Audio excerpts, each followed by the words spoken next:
m'appelle Antonio Fonseca, je suis responsable de sécurité, sûreté et tranquillité de la CEMISO depuis janvier 2016. Je suis responsable surtout en particulier de la sécurité de l'ensemble du patrimoine de la CEMISO.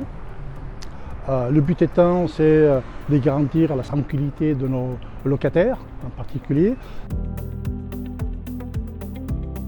Le besoin s'est fait sentir pour la sécurisation de nos biens, du patrimoine et des équipements.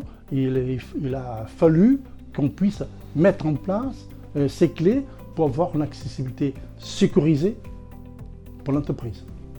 Pourquoi? Parce que dans le passé, nos personnels d'astreinte promenaient avec un sac de 3-5 kg. Et donc, bien entendu, ce n'était pas envisageable.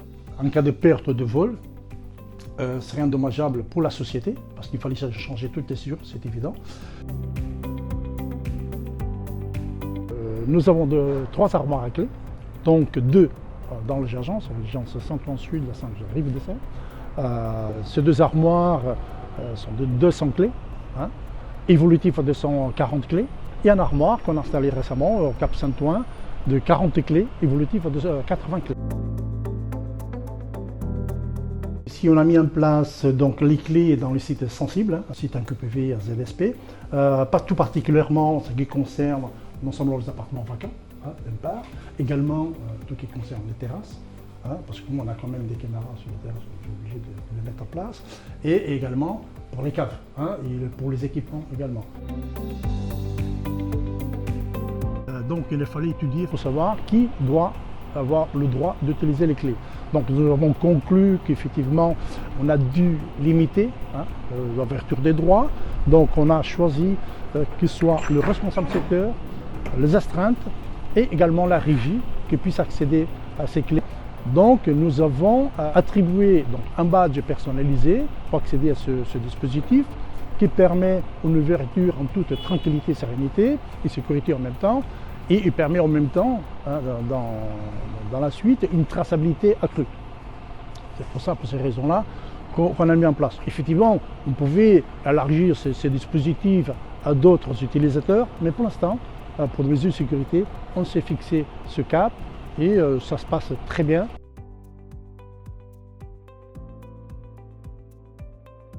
On voit nettement une différence énorme. Parce qu'avec ce système-là, pour la traçabilité, c'était impressionnant. Il fallait établir un document, signer, enregistrer, etc. C'était compliqué. C'est compliqué pour la gestion.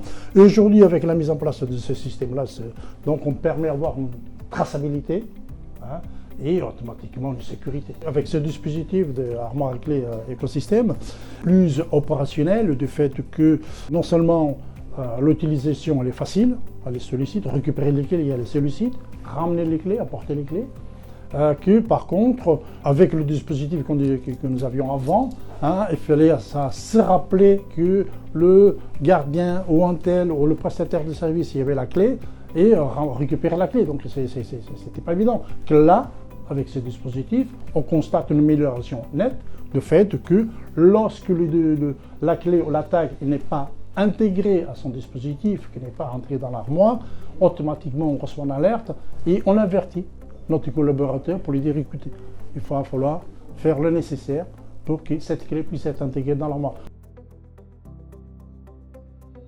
Le système actuel que nous avons ici au siège, malheureusement, donc, il est connecté au serveur, ce qui implique beaucoup de complexité, non seulement lorsqu'on tombe en panne, obligé d'aller sur le serveur, il n'est pas autonome parce qu'il faut appeler l'informaticien, il faut appeler une personne externe pour résoudre le problème, ce n'est pas évident. Aujourd'hui, avec les armoires écosystème, tout est en autonomie totale, et donc même si un jour ça tombe en panne, on n'a pas besoin d'aller au serveur, on n'a pas besoin, on a une antenne GSM qui permet de remplacer en cas de coupure. Bien entendu, l'utilisation d'applications mobiles est très importante. Je suis plutôt sur le terrain, je suis un homme de terrain, je suis pas mal en déplacement. Et également, mes collaborateurs, responsables du secteur et personnel d'astreinte, ils sont souvent sur le terrain. D'autre part, si également, lorsque l'utilisateur récupère une clé et intègre la clé à un prestataire de service ou alors au gardien pour une prestation quelconque. Hein. Si la clé n'est pas restituée dans les délais, aussitôt également on reçoit un message, comme vous pouvez constater ici. Nos collaborateurs me sollicitaient à ce moment-là et je peux faire une ouverture à distance, ce qui est très intéressant.